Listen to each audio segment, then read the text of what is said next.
نحمده ونصلي ونسلم على سيدنا ومولانا محمد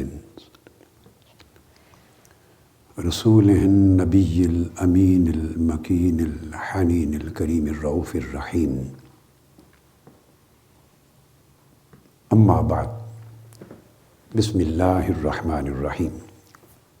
معزز خواتین و حضرات، طلباء اور طالبات اور مجالس العلم میں دنیا بھر میں شرکت کرنے والے جملہ مشائخ، علماء، اساتذہ، اسکالرز، الحمدللہ تعالی ہم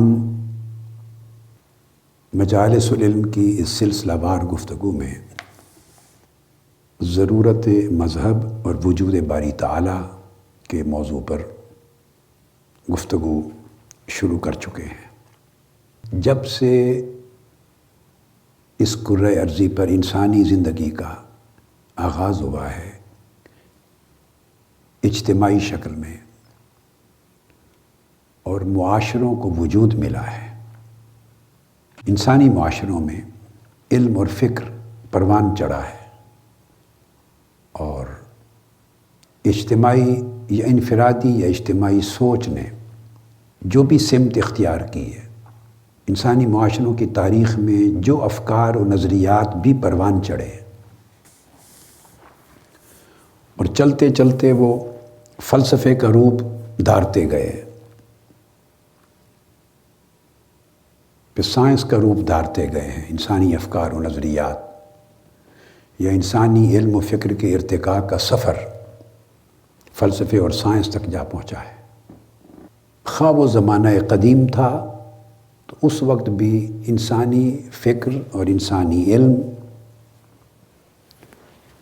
اور فلسفہ اور سائنس کے اندر ہمیشہ سے مذہب کا وجود بھی رہا ہے، مذہب کا اقرار بھی رہا ہے، مذہب کی ضرورت کا نہ صرف احساس رہا ہے بلکہ اس کے واضح ثبوت ہر جگہ موجود ہے، اور اسی طرح خدا کے وجود کا اقرار بھی رہا ہے.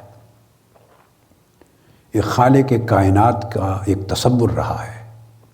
پہلے زمانوں میں مذہب اجتماع کا پورے کے پورے معاشرے میں ایک پورے تصور کے طور پہ، ایک نظام حیات کے طور پہ بھی ایگزسٹ کرتا تھا. پریمیٹیو پیریڈ جو تھا اس میں ریلیجن وہ پرسنل سے زیادہ وہ سوسائٹی کا ٹرائبل تھا، یعنی ایک علاقے میں ایک ٹرائب، ایک قبیلہ آباد ہے تو وہ پورا قبیلہ فالوور ہوتا تھا مثلا ایک مذہبی ٹریڈیشن کا. تو گویا مذہب کی ریکگنیشن اوائل زمانہ انسانی تاریخ کے زمانے میں نہ صرف انفرادی تھی بلکہ اجتماعی اور معاشرتی بھی تھی. تو اس کے ساتھ پھر وہ ان کے آگے تصورات متعلق ہوتے تھے. یہ آپ ہر دور میں اسی سے میں نے جیسے کہ پہلے وضاحت کر دی کہ اب وہ جب معاشرے میں وہ مذہب ایگزسٹ کرتا تھا، اس کی ضرورت ایگزسٹ کرتی تھی، اس کی پریکٹس ایگزسٹ کرتی تھی، اس کا شعور ایگزسٹ کرتا تھا، اس کا عقیدہ ایگزسٹ کرتا تھا، تو پھر عمل کرنے والے صحیح طریقے سے عمل کرتے، ایکسپلائٹ کرنے والے اس کو ایکسپلائٹ کرتے، اور پھر اس کی خرابی پیدا ہو جانے کے بعد اس میں اصلاح کرنے والے اصلاح کے لیے بھی اٹھتے تھے. آگے اس کا ذکر آئے گا. اور سب سے بڑی اصلاح اوریجنیٹ ہوتی تھی وحی الہی سے، اللہ کے رسولوں، نبیوں اور پیغمبروں سے. اسی طرح بعد ازاں جب گریک فلسفی آگے وجود میں آئی ہے، سوکریٹ، پلیٹو اور ارسطوٹل کے زمانے سے پہلے، ان سے قدیم پہلے زمانے میں جس کی بات ہم کر رہے ہیں، تو اس میں آئی ہے تو دو اور خدا تھے. کوئی کہتا ہے ان کو دو الگ شخصیتیں مانتا ہے، کوئی ایک ہی کے دو نام مانتا ہے. زیادہ تر لٹریچر میں ایک ہی کے دو الگ نام مانے گئے ہیں، مگر بعد ازاں ان کے فالوورز اور پیروکاروں کے نظریات پھر ان کا سکول بن گیا. تو ڈیونیسس ایک نام تھا اور دوسرا نام تھا بیکچس. یہ دو خداؤں کے ٹائٹل تھے.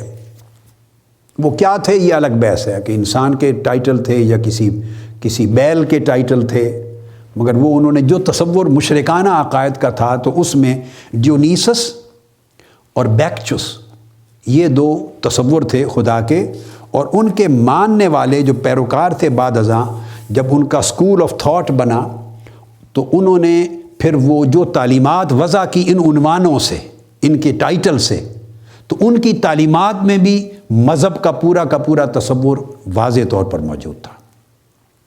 اور اس تصور میں جیسا کہ میں نے کہا کہ آگے چل کے پھر جب یہ تصور بہت بگڑ گئے تو ان کے اپنے فلسافیکل ڈیولپمنٹ کے سفر میں بھی، اپنے علمی اور فکری ارتقاء کے سفر میں بھی، ان کے عقائد کے ارتقاء کے سفر میں بھی مذہب اور مذہب کے رہنما اور انبیاء علیہ السلام اس تاریخ سے ہٹ کر، اس دھارے سے ہٹ کر، پیورلی فلسفیانہ دھارے میں، انسانی عقل اور رائے اور معاشرتی فہم کے ارتقاء کے دائرے میں پھر وہ اصلاح کرنے والے بھی آتے تھے، جن کو ہدایت زیادہ ملتی تھی وحی ربانی سے، انبیاء علیہ السلام سے، تو پھر انہی طبقات میں ریفارمر پیدا ہوتے تھے۔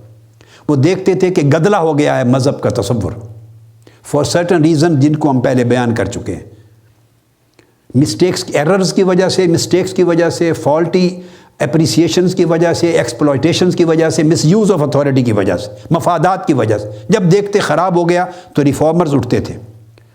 تو یہ جو فالورز ہوئے جن کا میں نے ذکر کیا، ڈیونیسس کے اور بیکچس کے، ان کے جو فالوور ہوئے اور جب وہ اسکول آف تھاٹ بن گئے تو پھر ان کا ریفارمر اس کے بعد یہ جو آئے تو اورفیس یہ ریفارمر آیا جس نے ان دو پہلے ایگزسٹ کرنے والے تصورات میں اصلاحات کی۔ اورفیس اب اس نے جب اصلاحات کی تو اس نے اس عقیدے کو نمایاں کیا کہ جو روحیں ہیں موت کے بعد یہ اپنے زندگی کے اعمال کے نتیجے میں ان کو جزا و سزا ہوگی۔ یہ ایک اصلاح کی، اور یہ اصلاح کیا تھی؟ دراصل پھر اوریجنیلٹی اور پیورٹی کی طرف، اپنے اصلیت کی طرف اور خالصیت کی طرف جو مذہب کی تعلیمات تھی اس نے کوشش کی لے کے ادھر لے جانے کی، جہاں جہاں چیزیں گدلی ہو گئی تھی۔ اور اس نے کہا کہ موت کے بعد الٹیمیٹلی ایٹرنل جزا ہوگی یا ایٹرنل سزا ہوگی، یا ٹیمپرری ٹورمنٹ ہوگی، عارضی سزا ہوگی، یا عارضی ثواب ہوگا۔ یہ اس نے تصور دیا، اور وہ کیا ہوگا؟ According to its way of life here on earth. اس سول نے، اس نفس نے، اس انسان نے جس طرح کی زندگی زمین پہ بسر کی ہے، ان اعمال کے نتیجے میں مرنے کے بعد اسے عارضی یا دائمی جزا اور سزا سے گزرنا ہوگا۔ اب آپ دیکھ لیں، یہ تصور باس بعد الموت کا بھی اور جزا اور سزا کا، اب یہ تصور کہاں سے آیا؟ یہ ریفارمر ہے جس کا میں نام بتا رہا ہوں، اورفیس۔ یہ میں نے ایک دن آپ کو چند نشستیں پہلے بتایا تھا کہ accent American, north American different ہیں، برٹش ڈیفرنٹ ہیں۔ تو میرے ایکسنٹ میں میرا بھی مکسچر ہے، بچپن سے لے کے ہمیشہ پوری زندگی میں کئی الفاظ نارتھ امریکن ایکسنٹ کے چڑھے ہوئے ہیں، کئی الفاظ برٹش ایکسنٹ کے چڑھے ہوئے ہیں، کئی الفاظ ہمارے انڈین ایکسنٹ کے جو پاکستانی انڈین ایکسنٹ ہے۔ تو میرا ایکسنٹ بھی مکسچر ہے 3 خطوں کا۔ تو برٹش ایکسنٹ میں یہ جو اورفیس میں کہہ رہا ہوں آپ کو، یہ اس کو اوپائس کہتے ہیں، اوپیس، تو اس میں پھر اور کو کاٹ دیتے ہیں۔ تو اگر زبان لفظ کہیں سنیں تو یہ لفظ ایک ہی ہے، ایک ہی نام ہے، مگر ایکسنٹ ڈیفرنٹ ہونے کی وجہ سے اس کو پروناؤنس الگ طریقوں سے کرتے ہیں۔ تو یہ اس کا ایک ریفارمر آیا اور جس نے یہ اصلاح کی عقیدے میں، اور ساتھ اس نے کہا کہ پوری جو توجہ انسان کو زندگی میں وہ اپنی پیورٹی پہ، تزکیہ پہ دینی چاہیے، اور تزکیہ کے ساتھ توجہ جو، اور اس کے لیے پھر سیریمنیز ہونے چاہیے، اجتماعات ہونے چاہیے، حلقات ہونے چاہیے، اجتماعی رسوم ہونے چاہیے، اجتماعی اعمال ہونی چاہیے، اور ان کے ذریعے پیوریفیکیشن ہوگی۔ ایک طریقہ بیان کیا۔ اور کچھ ایسی چیزیں ہیں جو ممنوع ہیں، جن کو ہم حرام کہتے ہیں، ان سے پرہیز کرنا ہوگا۔ یعنی ایک اوامر اور نواہی کا ایک تصور دھندلا سا دیا، اوامر کی شکل اجتماعی رکھی اور نواہی کی شکل بھی انفرادی اور اجتماعی رکھی، وہ کنسیپٹ دیا۔ اور اصلاح کرتے ہوئے پھر اس نے یہ تصور بھی واضح کیا۔ مزید اس نے کہا کہ جو انسان ہے، اس کی تشکیل میں، اس کی شخصیت کی تشکیل میں کچھ، جیسے ہم آج تصوف کی اصطلاح میں کہتے ہیں، ناسوتی اور ملکوتی صفات کا جامع ہے۔ اسلامی تصوف کی اصطلاح میں ناسوتی اور ملکوتی اصلاح اور صفات کا جامع ہے. اس نے کہا کہ انسان جو ہے وہ پارٹلی آف ارتھ ہے اور پارٹلی آف ہیون ہے. کچھ ناسوتی ہے، کچھ ملکوتی ہے، کچھ زمینی ہے ارضی اور کچھ عرشی ہے، کچھ بالائی دنیا کے خواص کے ساتھ بنا ہوا ہے. تو دونوں کا کمبینیشن ہے.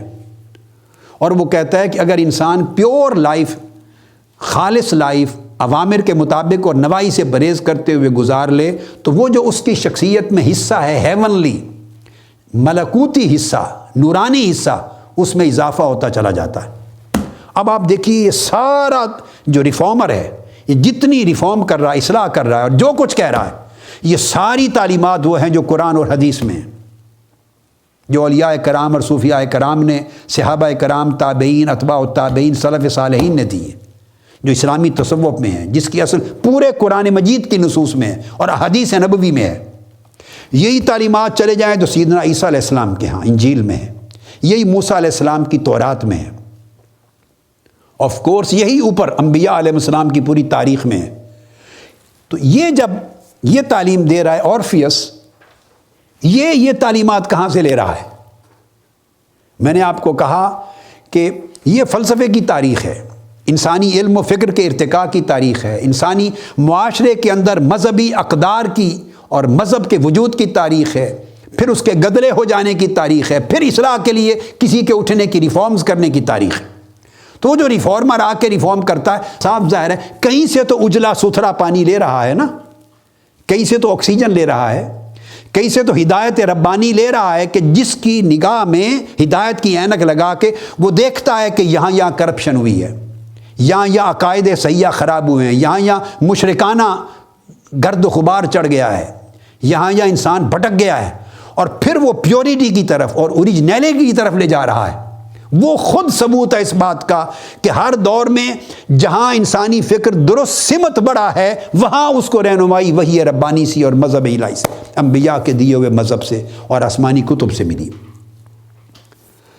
اور وہ کہتا ہے کہ جیسے انسان اپنا تزکیہ کرتا چلا جاتا ہے اور پیورٹی اور صفائے قلب کرتا چلا جاتا ہے گویا، اور اپنی زندگی کو پاک صاف کرتا چلا جاتا ہے، تو اس کا ملکوتی حصہ اس کے اندر بڑھ جاتا ہے اور ناسوتی حصہ یعنی زمینی ارضی حصہ کم ہوتا چلا جاتا ہے. یہ کنسیپٹ اس نے دیا. تو اب یہ آگے چل کے پھر اس میں ایک اور نام بھی آتا ہے، دو نام اور آتے ہیں، ایک ڈیونیسس جس کا میں ذکر کر چکا ہوں پہلے، اور نیکچس کے ساتھ ڈیونیسس. پھر اس کے بعد حوالہ دیا جاتا ہے کہ اس کے باپ جو تھا وہ اس کا نام تھا زائس. یہ زائس بھی برٹش ایکسنٹ میں ہے، نارتھ امریکن میں زوس کہتے ہیں، زوس. تو اس کے حوالے سے بھی اس کو بھی مانا گیا ہے کہ اس نے بھی ریفارمز کیا، اور خلط ملط جو عقیدہ ہو گیا تھا اس کو درست کرنے کی طرف ان لوگوں نے اپنی ایفرٹس کی. اور پھر پہلا مصلح جیسے میں نے بتایا ریفارمر اس پورے تاریخ میں آیا ہے اورفیس، اور دوسرا مصلح پھر اس کے اندر اور آیا ہے پیتھاگورس. یہ دوسرا مصلح اسی تاریخ میں آیا ہے. یہ سب سوکریٹس، پلیٹو اور ارسطوٹل کے دور سے پہلے ہے یہ زمانہ ہے. پھر دوسرا مصلح آیا ہے پیتھاگورس، اور اس کا تذکرہ آپ بچے بچیاں بیٹے بیٹیاں جو ہمارے ہیں وہ میتھمیٹکس میں اور جیومیٹری میں پڑھتے ہوں گے. اس کے فارمولے ہیں میتھمیٹکس میں. میں تو میتھمیٹیشین نہیں ہوں، مگر جیومیٹری میں، میتھمیٹکس میں اس کے فارمولے، یہ چیزیں آپ پڑھتے ہیں. تو یہ انسپائر ہوا ہے جو سارا، یہ جو پیتھاگورس ہے یہ انسپائر ہوا ہے وہ جو اس کا میں نے ذکر کیا ڈایونیسس سے، اس سے یہ انسپائر ہوا ہے پیتھاگورس. وہاں سے اس نے اپنا یہ بہت ساری چیزیں لی ہیں، اور لے کے اس نے پھر ڈیولپ کیا ہے پورا کانسیپٹ. اور اسی پیریڈ میں پھر تزکیہ کا تصور لائے ہیں، اور پھر آگے چل کے اسیٹک لائف، زہد پر مبنی زندگی کا تصور داخل ہوا ہے. یہ گریک کی فلسفی میں، یونان کے فلسفے میں، سوکریٹ سے پہلے.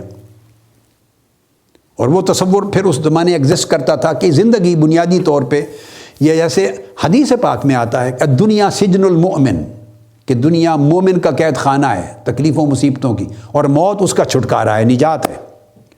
اب یہ تصور جو آقا علیہ الصلوۃ والسلام نے دیا، ایسے کہیں میں تھوڑا سا ذکر کر دیتا ہوں، خالص چونکہ اس ہسٹری پہ ہم کنسنٹریٹ کر رہے ہیں، یہ تصور اس وقت ان کے فلسفے میں تھا، اور وہ بیان کرتا ہے کہ جو لائف ہے یہ پریشانیوں کا، دکھوں کا گھر ہے، قید خانہ ہے، اور اس سے نجات پانے کے لیے دو ہی حل ہیں، ایک پیوریفیکیشن اور ایک ریننسیشن، تزکیہ نفس اور ایک زہد عن الدنیا، دل کی دنیا سے بے رغبتی۔ اب یہ بولی کون سمجھا رہا ہے ان کو؟ یہ کہاں سے آ رہی ہے یہ بولی؟ یہ وہ دوسرا دھارا ہے جس کی بحث ہم نہیں کر رہے، وحی ربانی کا، ہدایت ربانی کا، انبیاء علیہ السلام اور رسل اعظام کا، مذہب کا۔ اور وہ کہتے ہیں کہ صرف اس دنیا کے دکھوں سے نجات مل سکتی ہے، اس دنیا میں بھی اور موت کے بعد بھی، دو چیزوں سے، اگر آپ اپنے آپ کو پیوریفائی کر لیں، تزکیہ اور تصفیہ کریں، اور دوسرا ریننسیشن، اپنے قلب میں دنیا کی بے رغبتی پیدا کریں، ہرس اور لالچ سے پاک کریں، زہد پیدا کریں۔ تو تزکیہ اور زہد کا مجموعہ، اس کو وہ کہتا ہے یہ فلاح کی راہ ہے، اولئک ھم المفلحون، ایسے لوگ ہی فلاح پانے والے ہیں۔ اور پھر اس زبان میں جیسے I am going to tell God all my troubles when I get home, وہ یہ تصور بیان کرتا ہے کہ جب میں مروں گا تو گویا اپنے گھر جاؤں گا۔ اس کا مطلب ہے کہ میرا وطن بھی ہے وہی، میری روح آئی بھی وہاں سے ہے۔ تو یہاں وہ کنسیپٹ دے رہا ہے کہ گویا انسان تو اس مادی دنیا کی حقیقت شے نہیں ہے، تو کہیں سے آیا ہے، وہ تیرا وطن ہے۔ جب مروں گا تو واپس اپنے گھر جاؤں گا، جب گھر جاؤں گا تو وہاں میرا خدا ہے، اور خدا کو میں اپنے دکھوں کی داستان سناؤں گا۔ آپ اس کی ڈیٹیلز میں نہ جائیے، اس تصور کو لیں۔ تو یہاں اقرار، اور یہ مذہب کی وہ تعلیم ہے۔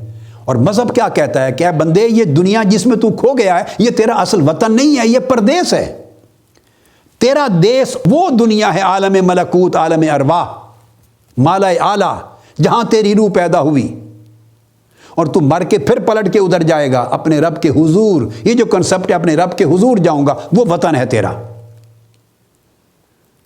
تو یہ اس دور میں جب یہ چیزیں بیان ہو رہی ہیں تو وہ مذہب جگہ جگہ رہنمائی کر رہا ہے انسان کی، اور جو فلسفے کی تاریخ میں جہاں یہ آوازیں اٹھی ہیں ان کو ریفارمرز کہتے ہیں۔ وہ ریفارم کر رہے ہیں، جہاں جہاں انسان بھٹکا ہے اس نے اصلاح کی ہے، اس نے وہیں اصلاح کی ہے۔ تو اسی طرح جب یہ ڈیولپ ہوتا چلا گیا تو اس کے بعد پھر آگے سکول بنے ہیں، میلیسین سکول بنا ہے، پھر آگے ابھی ہم صرف سقراط اور افلاطون اور ارسطو وغیرہ کے زمانے سے پہلے کی بات، چند صدیاں پہلے کی بات کر رہے ہیں، مگر اب ہم میسوپوٹیمیا یعنی بابل اور ایجپٹ کو، مصر کو چھوڑ کر اب ہم گریک کے قریب آ گئے ہیں۔ تو وہاں کی جگہ ہے تھیلز، ایتھنز پہ نہیں پہنچے تو تھیلز پہ آئے ہیں۔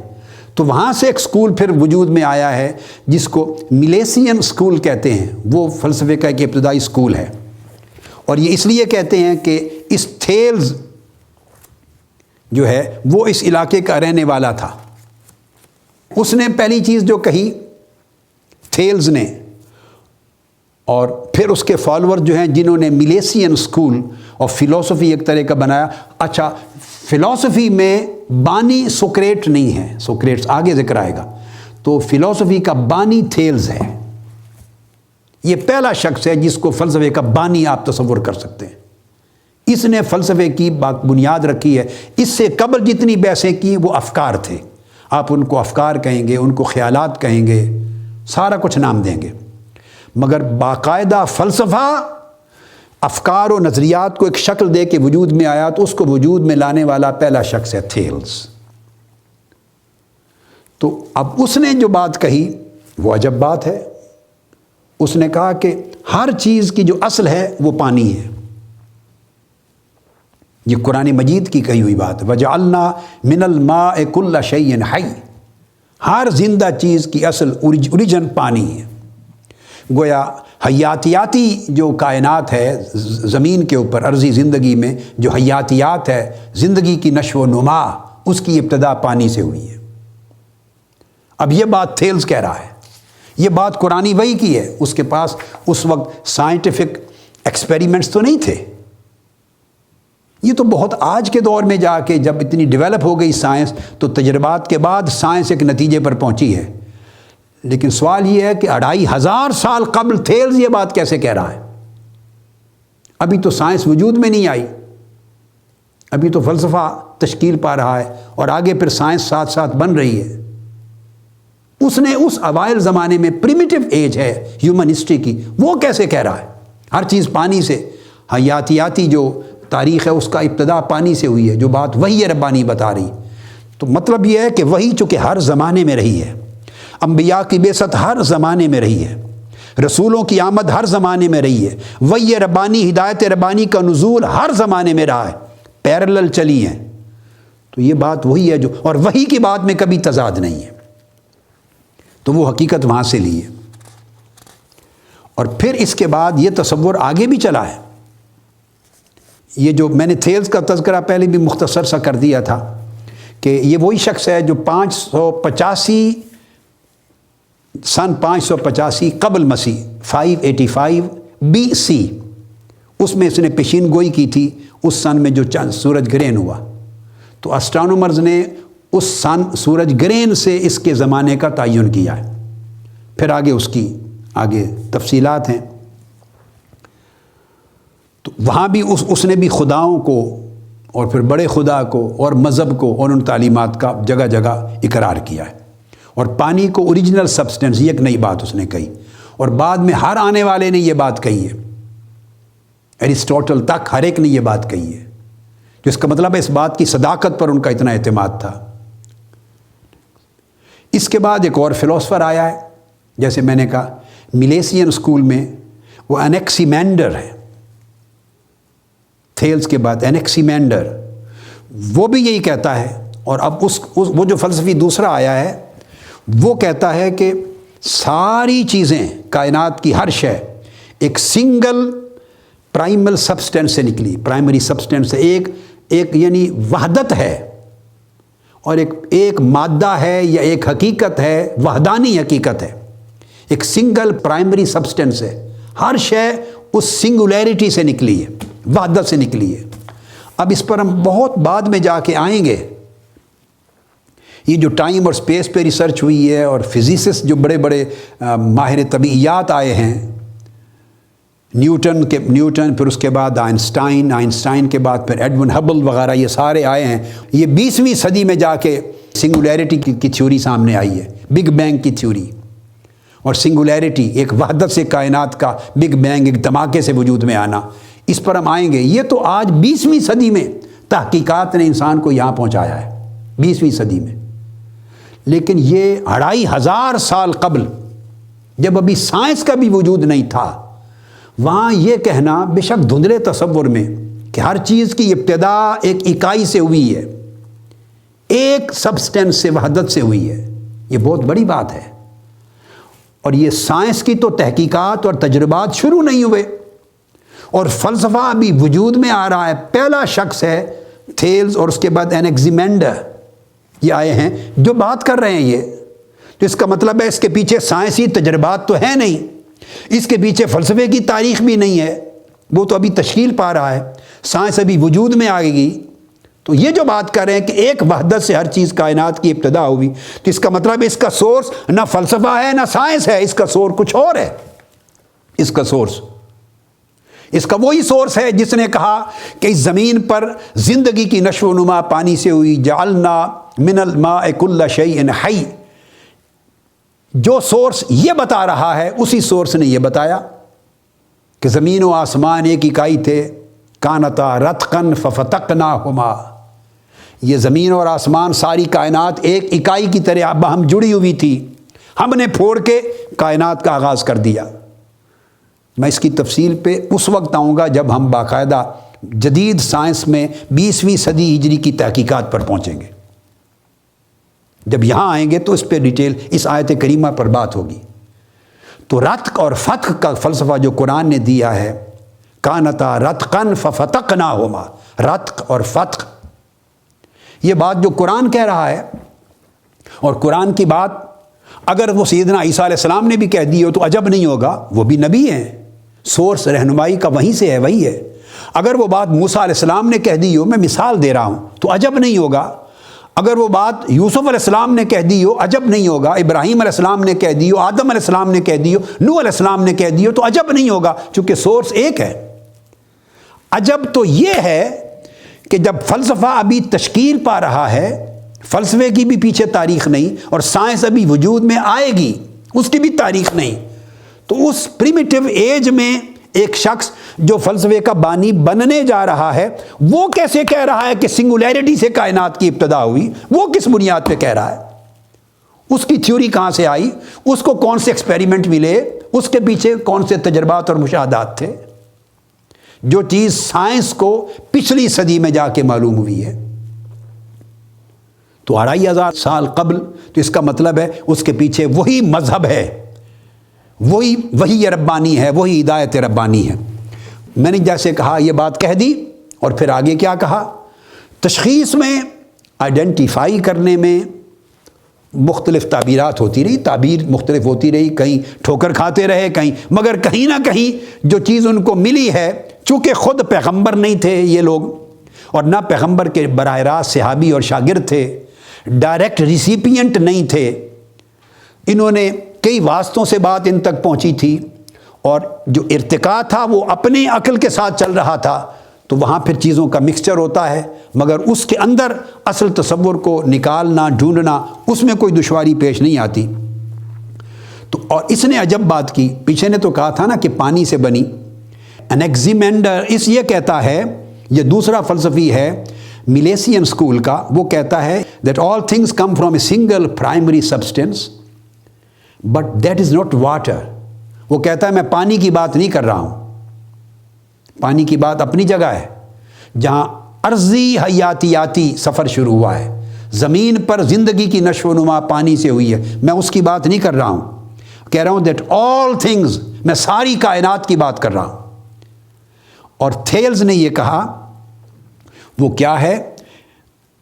وہ کہتا ہے کہ there is any other substance that we know، کوئی اور وجود ہے، پانی نہیں، پانی سے عرضی زندگی یہ اگلا مرحلہ ہے جس سے شروع ہوئی، کوئی اور وجود ہے، and it is infinite، وہ غیر محدود اور لا متناہی ہے، it is eternal، وہ ابدی اور دائمی ہے، and ageless، وہ زمانوں سے ماورا ہے، اس کی کوئی عمر اور زمانہ نہیں ہے، and it encompasses all the world، اور وہ ساری کائناتوں پر حاوی ہے، سب دنیاؤں پر حاوی ہے۔ اب یہ بڑی واضح برملا لفظوں میں اللہ کے وجود کی بات کر رہا ہے، وجود باری تعالیٰ کی۔ وہ کہتا ہے پانی سے زندگی کی نشو و نما الگ موضوع تھا، میں اس کی بات نہیں کر رہا، کوئی اور سبسٹنس ہے، انفینٹ بھی ہے، لا محدود اور لا متناہی بھی ہے، وہ زمان و مکان سے ماورا بھی ہے، وہ ابدی اور دائمی بھی ہے اور ازلی بھی ہے، اور ساری کائناتوں اور دنیاؤں پر محیط بھی ہے۔ اس سے کائنات کی ابتدا ہوئی ہے۔ یہ انما امرہ اذا اراد شیئا ان یقول لہ کن فیکون کی بات کر رہا ہے۔ اب اس کو کن فیکون کہاں سے معرفت ملی؟ انیگزیمینڈر کو یہ معرفت کہاں سے ملی، اور تھیلز کو کہاں سے ملی؟ تھیلز نے پانی کی بات کی تھی، عرضی زندگی کی نشو و نما کی، اس نے کائنات کی بات کی، انیگزیمینڈر نے۔ اس کو انما امرہ اذا اراد شیئا ان یقول لہ کن فیکون، یہ بات کہاں سے؟ کانتا رتقا ففتقناہما، ہم نے پھوڑ کے اس اکائی کو کائنات میں بدل دیا، ایکسپینڈ کر دیا۔ یہ تو وہی کی بات تھی، اور سائنس کو اس کی معرفت 20ویں صدی عیسوی میں اب جا کے ہوئی۔ یہ 2500 سال پہلے کیسے کہہ رہا ہے؟ یہ وجود مذہب ہے کہ ہر شخص اس مذہب سے رہنمائی لیتا رہا ہے۔ اس دور میں پھر ان لوگوں کے بعد پیتھاگورس آیا ہے، جس کا میں ذکر پہلے مختصر کیا۔ تو پیتھاگورس 532 قبل مسیح تک رہا ہے، اس کا زمانہ، یہ بھی 6 صدی قبل مسیح کا ہے۔ تو سیموس کے جزیرے پر یہ آیا ہے، وہاں کا رہنے والا تھا، اور یہ عام طور پہ اس کی جو شہرت ہے وہ میتھمیٹیشنز کا جو ایک سکول ہے اس کا یہ بانی ہے، فاؤنڈر ہے، حساب دانوں کا، حساب کا، الجبرا، میتھمیٹکس اور جیومیٹری کا، اس کا ارتھمیٹک اور جیومیٹری، اس کا بانی تصور ہوتا ہے ایک اسکول آف تھاٹ کا، مگر اس کا ایک دوسرا گوشہ آج بیان کر رہا ہوں۔ کانفورڈ لکھتا ہے، ایک آتھر ہے، کتاب فرام ریلیجن ٹو فلاسفی، ایک کتاب لکھی ہے کانفورڈ نے، وہ پیتھاگورس کی بات کرتا ہے اور پیتھاگورینزم کی بات کرتا ہے۔ وہ کہتا ہے کہ اس کے نزدیک یہ موومنٹ ہے، یہ پیتھاگورس کی جو پوری فلسفی ہے یہ ایک موومنٹ ہے، اورفزم کے فلسفے میں جو گدلا پن آ گیا تھا عقائد میں، نظریات میں، اس کی اصلاح کی موومنٹ ہے، اور اورفزم خود ایک موومنٹ ہے۔ ڈیونیسس کے فلسفے اور نظریات میں جو گدلا پن آ گیا تھا اس کو کریکٹ کرنے کی، اس کی ریفارمز کی موومنٹ ہے۔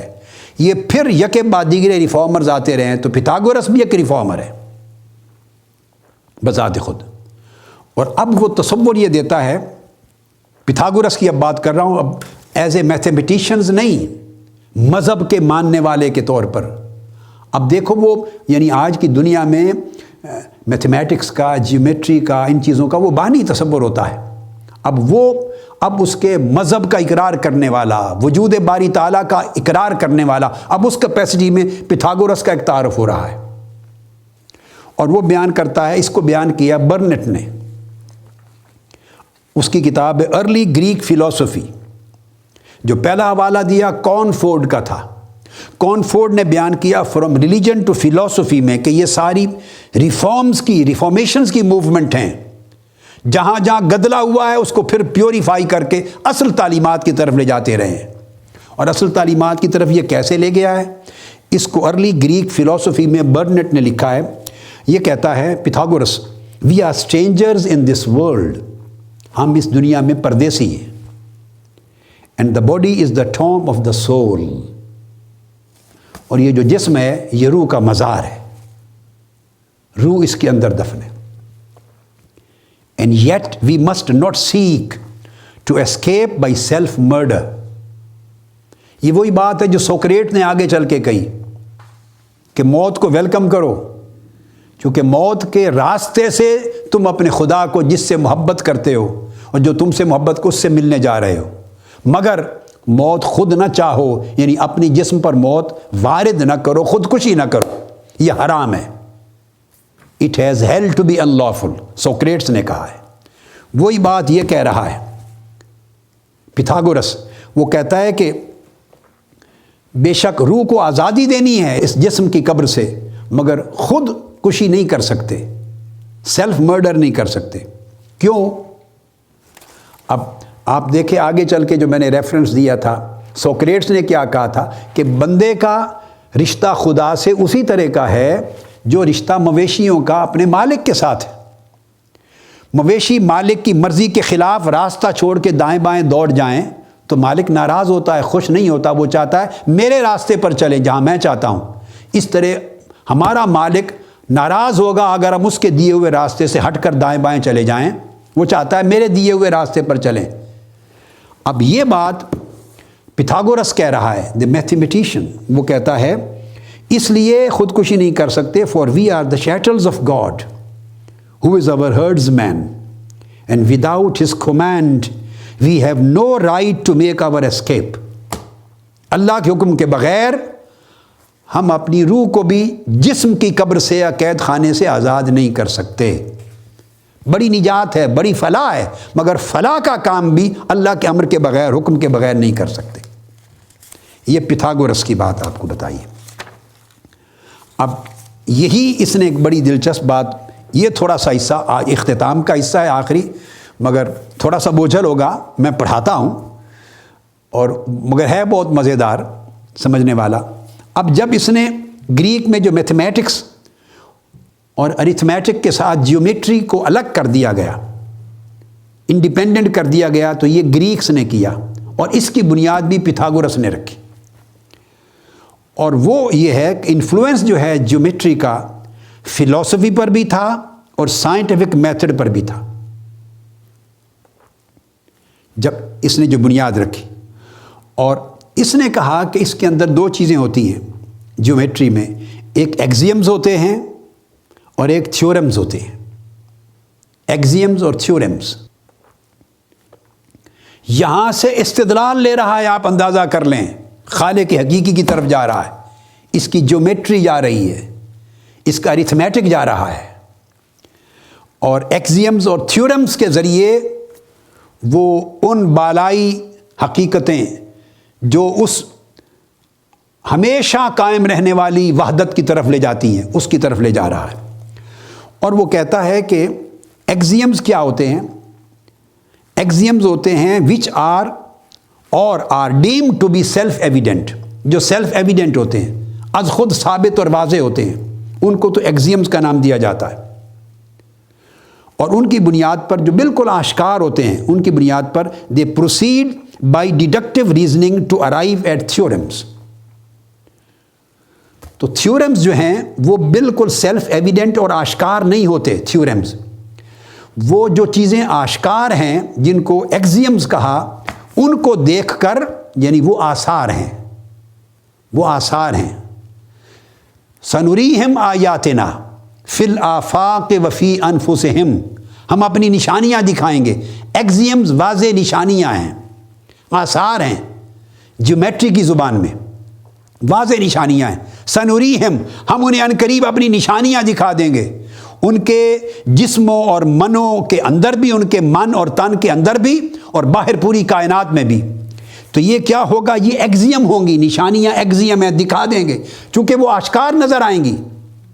پہاڑوں کی اونچائی، یہ ایگزیم ہے۔ اب ارتھمیٹک سے نکل جائیں، کائناتی زبان میں آ جائیں، یہ بلند و بالا پہاڑوں کی چوٹیاں ایگزیم ہیں، آشکار ہیں۔ یہ بہتے ہوئے سمندر اور ان کی لہریں اور ان کی موجیں اور ان کے تلاطم آشکار ہیں، یہ ارتھمیٹک ایگزیمز کی طرح ہیں، یا جیومیٹرک ایگزیمز کی طرح ہیں۔ یہ وسیع و عریض زمین بچھی ہوئی، یہ ایگزیم ہیں، یہ آشکار نظر آ رہے ہیں۔ انسان کی تخلیق ایگزیم ہے، انسان کا مرنا ایگزیم ہے، اس کا ارتقاء ایگزیم ہے، ہر حیاتیاتی نمونے کا ارتقاء یہ ایگزیم ہے، یہ خود سیلف ایویڈنٹ ہے، نظر آ رہا ہے۔ اب یہ جو آثار ہیں جو نظر آتے ہیں، وہ پیتھاگورس کہتا ہے کہ یہ ان کی بنیاد پر ڈیڈکٹیو ریزننگ ہم اپلائی کریں گے، شعور کو اپلائی کریں گے، عقل کو اپلائی کریں گے، دلیل کو اپلائی کریں گے، قیاس کو اپلائی کریں گے، استنباط کو اپلائی کریں گے، استخراج کو اپلائی کریں گے۔ ڈیڈکٹیو ریزننگ، استخراجی دلیل کو، عقل کو، قیاس کو استخراج کریں گے، ڈیڈیوس کریں گے، اور اس ڈیڈکشن کے ذریعے جو ریزننگ اپلائی کریں گے، اس کے نتیجے میں، ان دلائل کے نتیجے میں ہم تھیورمز پہ جا پہنچیں گے۔ تھیورمز وہ کنسیپٹ ہیں جہاں آپ کو لے جاتے ہیں۔ تو گویا آثار کا مشاہدہ ہوا، اور ان کے واضح وجودوں سے ہم نے استنباطی اور استخراجی دلائل کے ذریعے وہ چیزیں جو مخفی تھی، تھیورمز، ان اصولوں اور تصورات تک رسائی پا لی، ان تک جا پہنچے۔ اور وہ کہتے ہیں کہ پھر یہ چیزیں ساری ایگزسٹ کرتی ہیں، مگر اس نے بڑی دلچسپ بات یہ کی، اس نے کہا آگے چل کر، اور یہ نیوٹنز کی جو پرنسپیا ہے اس میں بھی اس چیز کا اشارہ ملتا ہے، اور یوکلڈ بھی اس چیز کو بیان کرتا ہے، وہ بھی نیوٹن کی اسی تصور سے انفلوئنس ہے۔ یوکلڈ بھی، وہ بھی اس سے متاثر ہے، نیوٹن بھی متاثر ہے، اور پلیٹو بھی متاثر تھا، اور کانٹ بھی متاثر ہے، دور جدید کا فلسفی۔ پلیٹو کو بھی اسی تصور نے متاثر کیا، کانٹ تک، جدید مغربی فلسفے تک اس کا اثر رہا، اور سائنس کی طرف نیوٹن بھی اسی سے متاثر ہوا، اور یوکلڈ بھی متاثر ہوا۔ اور وہ کہتے ہیں کہ جو تھیالوجی ہے، عقیدہ، یہ ایگزیکٹلی اسکولسٹک فارم ہے، اور اس کی اور ان تمام تصورات کی، تجربات کی، اور میتھمیٹکس کی اور جیومیٹری کی، یہ ساری چیزوں کی، وہ کہتا ہے سورس ایک ہے۔ پرسنل ریلیجن جو ہے وہ ایکسٹیزی سے ڈیرائیو ہوتا ہے، ایکسٹیزی نظر آتی ہے، وجد کی کیفیت جو طاری ہوتی ہے، وہ آثار، وہ کیفیات نظر آتے ہیں، اور وہ گویا ایگزیم ہیں۔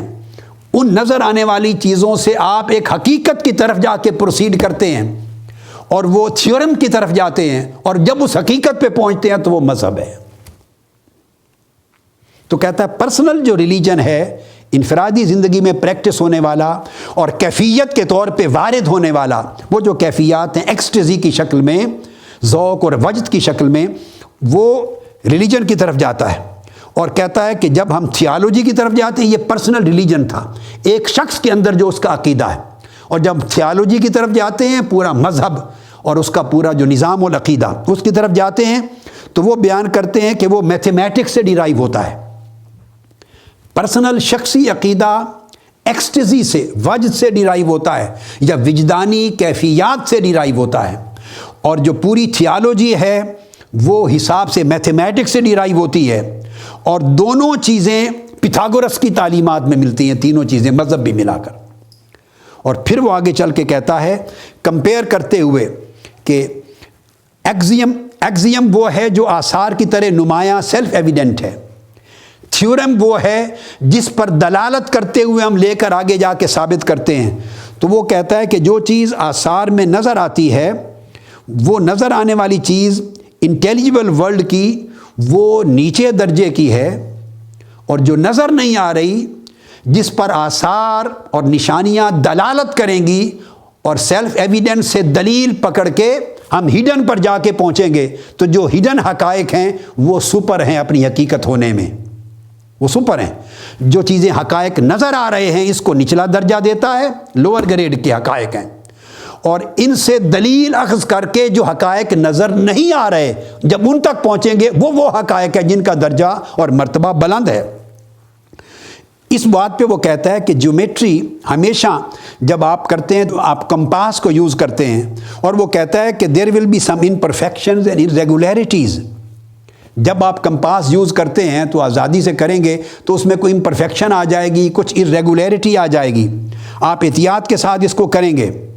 It is natural to go further, مگر آپ جاتے رہتے ہیں، غلطی بھی ہوتی ہے، irregularity بھی ہوتی ہے، مسٹیکس بھی ہوتے ہیں، مگر آپ چلتے رہتے ہیں، احتیاط کرتے ہیں اور چلتے رہتے ہیں اور بڑھتے چلے جاتے ہیں، لیکن الٹیمیٹلی آپ ایک نتیجے پر پہنچے ہیں کہ جو کچھ سینس سے پرسیو ہو رہا ہے، سینس سے، جس کو ایگزیم کا نام دیا، جو پرسیو ہو رہا ہے، وہ اپنی حقیقت ہونے میں اس کا درجہ کم تھا، اور جو سینس سے نہیں پرسیو ہو رہا بلکہ تھاٹس جس تک پہنچ رہی ہیں، دلائل نے جس فکر تک پہنچایا ہے، دلیل نے جس حقیقت کی شناسائی اور معرفت دی ہے، اس کا درجہ بلند ہے۔ تو وہ یہاں جا کے کنکلوڈ کرتا ہے پیتھاگورس، وہ کہتا ہے to argue the thought is nobler than sense, جو معقول ہے، عقل جس تک جا کے پہنچی ہے ظاہری آثار سے، نمونوں سے، دکھائی دینے والے سیلف ایویڈنٹ ریالٹیز سے اخذ کر کے انٹلیکٹ جہاں تک جا پہنچا ہے، وہ زیادہ نوبل اور بلند اور مقدس ہے بنسبت اس چیز کے جسے ہمارے حواس خمسہ نے محسوس کر کے پرسیو کر لیا ہے۔ تو وہ کہتا ہے کہ اس لیے تھاٹ جہاں پہنچتی ہے حواس کی مدد سے، وہی حقیقتیں اعلیٰ ہیں، اصل حقیقتیں ہیں۔ اور یہ ساری چیزیں پھر آگے کہتے ہیں کہ اس وجہ سے جو مسٹیکل ڈاکٹرنز ہیں، جو صوفیانہ حقائق ہیں، جو مذہبی حقائق ہیں، جو وجدانی حقائق ہیں، وہ ٹائم کے اندر تو نہیں آتے، وہ اشارہ دیتے ہیں ایٹرنیٹی کی طرف، دوام کی طرف، ابدیت کی طرف، دائمیت کی طرف، اور وہ ساری چیزیں وہ کہتے ہیں کہ پیور میتھمیٹکس سے معلوم ہوتی ہیں۔ اور وہ کہتا ہے کہ میتھمیٹیکل جو آبجیکٹس ہیں، جیسے نمبرز ہیں، وہ نمبر بھی بذات خود دائمی ہیں، وہ ٹائم فریم میں بند نہیں ہے، وہ دائمی ہیں، اور ان کو کوئی چیز ان کی اصلیت کو اور ابتدا کو اور اوریجن کو کوئی شخص کنسیو نہیں کر سکتا سوائے خدا کے۔ اللہ کا علم اور فکر ہے کہ وہ انہیں کنسیو کر سکتا ہے۔ تو اس لیے پلیٹو کی جو ڈاکٹرن ہے، وہ اس وجہ سے پلیٹو نے کہا اس پوری بحث کے ساتھ کہ خدا کا تصور اس کی معرفت دیتے ہوئے کہ ایسے لگتا ہے کہ خدا جیومیٹر ہے، یعنی اس نے ساری کائنات کو جیومیٹری کی طرح بنایا ہے، اس ساری کائنات کو اس نمونے کی طرف بنایا ہے۔ لہٰذا یہ وہ بیان کرتے ہیں کہ میتھمیٹکس ہو اور تھیالوجی ہو، پیتھاگورس کے زمانے سے لے کر ہمیشہ یونان کے بعد کے ادوار تک یہ اکٹھے چلے ہیں، میتھمیٹکس اور تھیالوجی، اور اسی سے فلسفی اور اسی سے سائنس، چاروں چیزیں اکٹھے چلی ہیں۔ اور یہ یعنی مڈل ایجز میں بھی اکٹھا چلا ہے، کانٹ تک بھی اکٹھا چلا ہے، اور سینٹ اگسٹن اس کے وقت میں بھی اس نے بھی ان چیزوں کو اکٹھا رکھا ہے، یعنی تھیالوجی کو، میتھمیٹکس کو اور فلاسفی کو سینٹ آگسٹین نے بھی میتھمیٹکس کے ساتھ تھیالوجی، عقیدے کو اور مذہب کو اکٹھا رکھا ہے۔ تھومس ایکوائنس، یہ نارتھ امریکن میں ہے جو ایکسنٹ، تو تھومس ایکوائنس اس نے بھی اس کو اکٹھا رکھا ہے، اور اس طرح کو ڈسکارٹس نے بھی اکٹھا رکھا ہے، اس کو اسپینوزا نے بھی اکٹھا رکھا ہے، اس کو لیبنیز نے بھی اکٹھا رکھا ہے۔ ان تمام ادوار میں جتنے فلسفی، جتنے سائنسدان، جتنے میتھمیٹیشین آئے ہیں، انہوں نے کہیں بھی مذہب کو، میتھمیٹکس کو اور فلسفے کو جدا نہیں کیا۔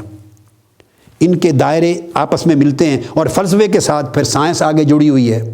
تو گویا مذہب، میتھمیٹکس، مذہب تھیالوجی، فلسفی اور سائنس، اس زمانے سے لے کے آج کے آخری دور تک یہ سب چیزیں اکٹھی چلی ہیں، ایک دوسرے کا انکار نہیں کر سکتا۔ اس وجہ سے کبھی فلسفے نے مذہب کا انکار نہیں کیا۔ میتھمیٹکس مذہب کی حقیقتوں کی طرف لے کے گیا ہے، فلسفہ الٹیمیٹلی مذہب کی حقیقتوں کی طرف لے کر گیا ہے، سائنس الٹیمیٹلی مذہب کی حقیقتوں کی طرف لے کر گئی ہے۔ یہ اکٹھے سائیڈ بائی سائیڈ چلے ہیں، یہ ایک دوسرے کے پڑوسی بھی ہیں، ایک دوسرے کے دوست بھی ہیں، اور یہ سب مذہب کے سپورٹر اور فالوور اور بیلیور بھی ہیں۔ لہٰذا وہ بیان یہ کرتے ہیں تمام فلاسفر کہ یہ سارا کنسیپٹ ہے ایٹرنل ورڈ کا، دائمی کا، جو کائنات کا، یہ انٹلیکٹ کو، عقل کو ریویل ہوتا ہے، نظر نہیں آتا۔ اور ہمارا اعتماد اور بھروسہ چونکہ سینسول ورلڈ پہ ہوتا ہے، حواس خمسہ پہ ہوتا ہے، مادی مشاہدات پر ہوتا ہے، اور اس میں یہ حقیقت نہیں آتی۔ وہ اسٹیبلش فلسفی یہ کرنا چاہتے ہیں سارے دور قدیم سے لے کے دور جدید تک کہ ان آثار پہ غور کرو، اور اس کو کوریلیٹ کرتے ہیں جیومیٹری کی طرح، جیسے ایگزیم سے ہم پہ کنسنٹریٹ کرتے ہیں اور ایگزیم سے چل کے تھیورمز تک پہنچتے ہیں، اس طرح کسی خالق کے تخلیق کے آثار پر غور کرو، اس کی تخلیقی نشانیوں پر غور کرو، اس کے تخلیقی نمونوں پر غور کرو، اور اس پر فیصلہ نہ کرو یہ سینسول چیزیں ہیں، یہ چھوٹے درجے کی حقیقتیں ہیں، یہ اونچے درجے کی نہیں ہیں۔ ان سے تم نے راہ لینی ہے، ان سے دلالت اخذ کرنی ہے، ان سے ہدایت اخذ کرنی ہے، اور ان سے دلیلیں لے کے آگے بڑھتے چلو، اور انٹلیکٹ جو تمہیں لے کے جاتی ہے استنباط کر کے، استخراج کر کے، ڈیریویٹو طریقوں سے، ڈیڈکٹیو ریزننگ کے ساتھ، وہ جب لے کے جائے گی تو وہ سینسز کے حقائق نہیں ہوں گے، انٹلیکچوئل حقائق ہوں گے، اور انٹلیکچوئل حقائق آپ کو اسپریچول حقائق پر جا کے اثر انداز ہوں گے، اور اس پر جا کے اسٹیبلش کریں گے، وہ خدا کے وجود کی طرف لے کے جائیں گے، وہ مذہبی حقائق کے ادراک اور معرفت کی طرف لے کے جائیں گے۔ تو یہ وہ پوائنٹ ہے جہاں جا کر میتھمیٹکس بھی مذہب کی بیان کردہ حقیقت وجود خدا پر جا کے مل جاتا ہے، فلسفہ بھی وہیں جا کے مل جاتا ہے، ادھر سے سائنس بھی وہیں جا کے مل جاتا ہے۔ گویا وہ ایک نقطہ ہے بالائی جس سے پردہ مذہب نے اٹھایا ہے، وجود باری تعالیٰ کا، اقرار مذہب کا، وہ بالائی نقطہ ہے۔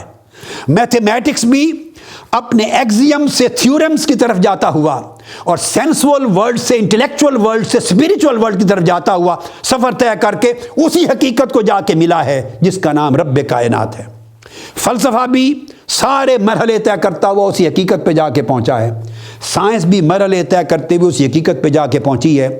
ان میں نہ آپس میں کوئی ٹکراؤ تھا، اور نہ سائنس، فلسفے اور میتھمیٹکس، ان کا آپس کا ٹکراؤ بھی نہیں تھا، اور ان تینوں کا مشترکہ کوئی ٹکراؤ مذہب کے ساتھ بھی نہیں تھا۔ روز اول بھی یہ مذہب کے تابع تھے، آج بھی مذہب کے تابع ہیں، ان میں ہر کوئی مذہب کا فالوور تھا اور وجود خدا کو مانتا تھا، اور ہر کوئی میتھمیٹیشین میتھمیٹکس اور جیومیٹری کے ذریعے خدا کے وجود کو ثابت کر رہا ہے، فلاسفر فلسفی کے ذریعے وجود باری تعالیٰ کو ثابت کر رہا ہے، سائنٹسٹ سائنس کے ذریعے وجود باری تعالیٰ کو ثابت کر رہا ہے۔ اس وجہ سے میں نے کہا کہ وجود باری تعالیٰ کا انکار اور مذہب کی ضرورت کا انکار نہ کسی علم اور فن میں رہا ہے، نہ کسی زمانے میں رہا ہے، نہ کسی دور میں، اور نہ کسی برانچ آف نالج اور برانچ آف سائنس میں رہا ہے۔ ہر چیز ایک اکائی پر جا کر وحدت پر متفق ہوتے ہیں، اور وہ وحدت ہے وجود باری تعالیٰ کی، جس کے اقرار کرنے کا نام مذہب ہے۔ تو مذہب پر سب کا اجتماع ہے، اجماع ہے، کنسنسس ہے، ایگریمنٹ ہے۔ آج کی گفتگو یہاں ختم کرتے ہیں، اور اس کے بعد پھر آگے کا جو دور ہم انشاءاللہ شروع کریں گے، جیسے میں نے کہا ہیلینسٹک پیریڈ، اور اس کے بعد پھر دور مغرب کا جو جدید دور کا فلسفہ ہے، وہ وجود باری تعالیٰ کے بارے میں کیا کہتا ہے، پھر اس موضوع پر آگے آئیں گے انشاءاللہ۔ وما علینا الا البلاغ۔ والسلام علیکم ورحمۃ اللہ وبرکاتہ۔